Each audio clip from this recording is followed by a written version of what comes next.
About 4 years ago, I decided to take my love for The Legend of Zelda further.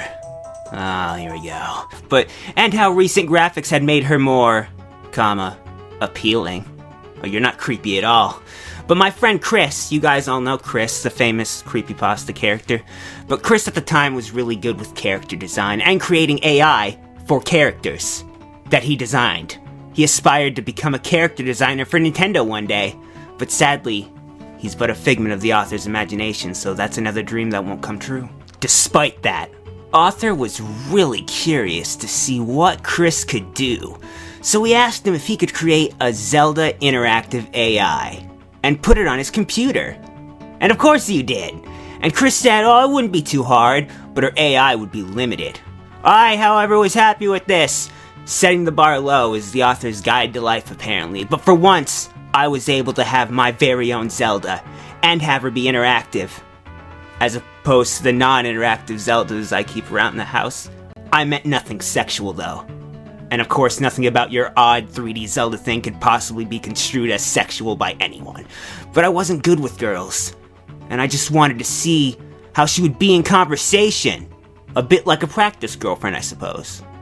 Nothing sexual, though, is the story he's gonna stick with. A couple weeks later, and he came up to me in school. Who the hell is And? But he gave me a disc labeled ZAI, and he said it turned out better than he expected, which excited the author. He was so excited, he shoved it into his bag as quickly as he could, because no one else is allowed to see his shame. But the day finally came to an end. Immediately, right that second, I guess, an author stormed home, I assume knocking over poor civilians in the process, because frankly, there's no time to waste. Living only a few minutes away was very handy, is something the author said.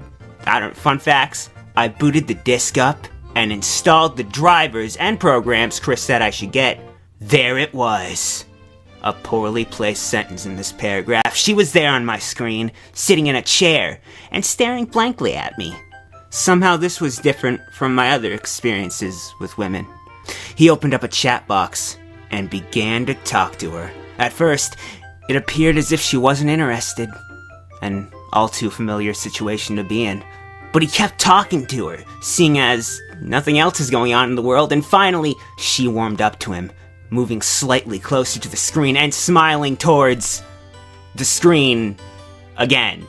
Almost as if she could actually see me. It felt strange.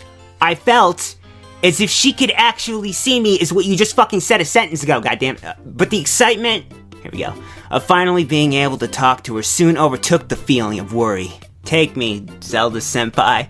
He continued talking throughout the whole night. He would ask questions and suggest places to go and see how she responded. It was really fun and I was able to have full conversations. I was shocked at how in-depth it was. It was so in-depth, he didn't even list examples.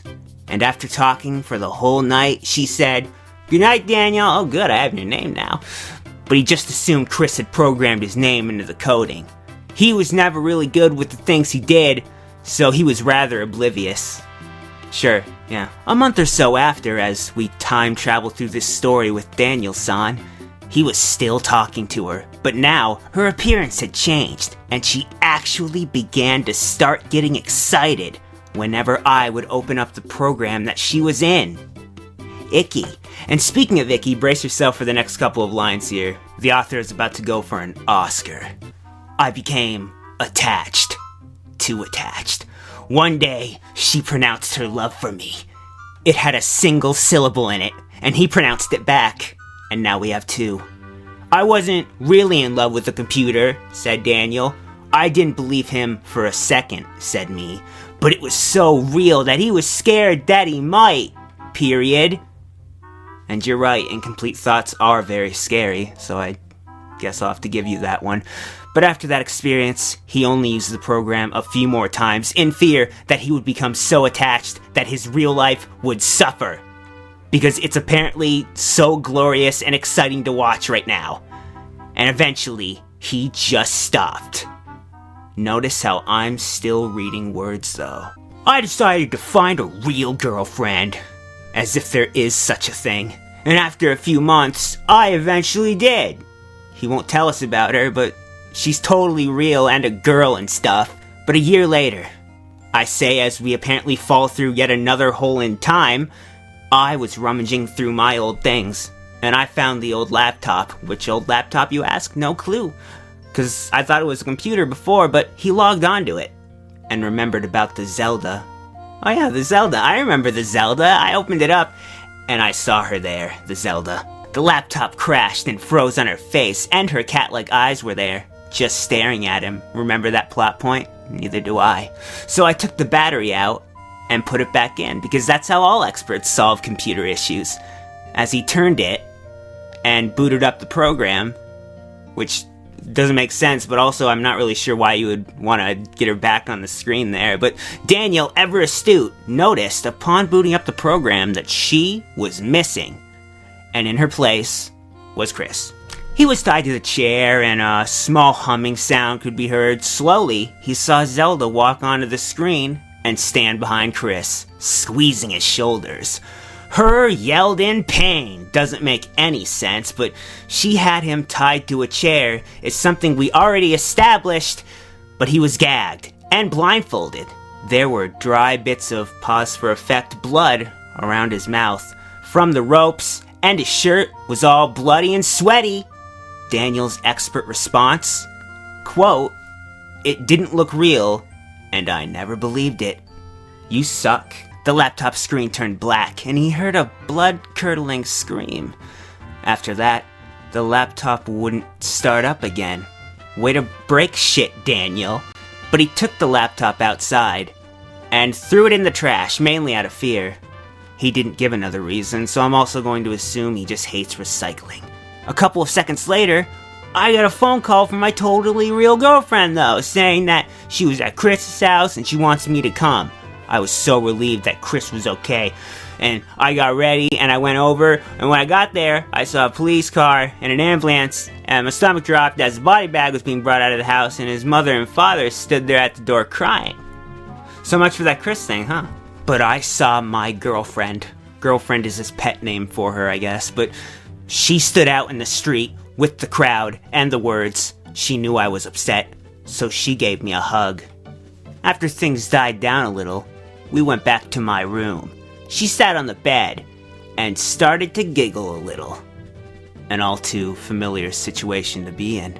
But Daniel got annoyed at her and told her to be quiet. Great relationship you two have built. But she looked over at him with a devilish smile and said, "Never forget."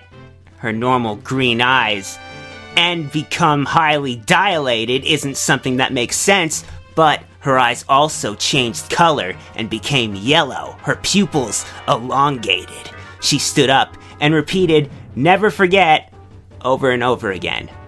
Now how does our hero deal with this dilemma in his love life? He ran terrified out of the house. Good shit. I waited for her to come outside, but she never did.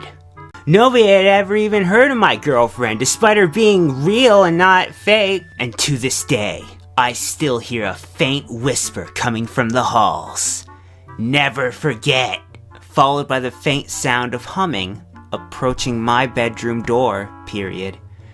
And then the story just kind of ends right there. So everyone feel free to come out from under your desks. The spooky story is all over. We're all gonna be okay, unless someone makes a sequel.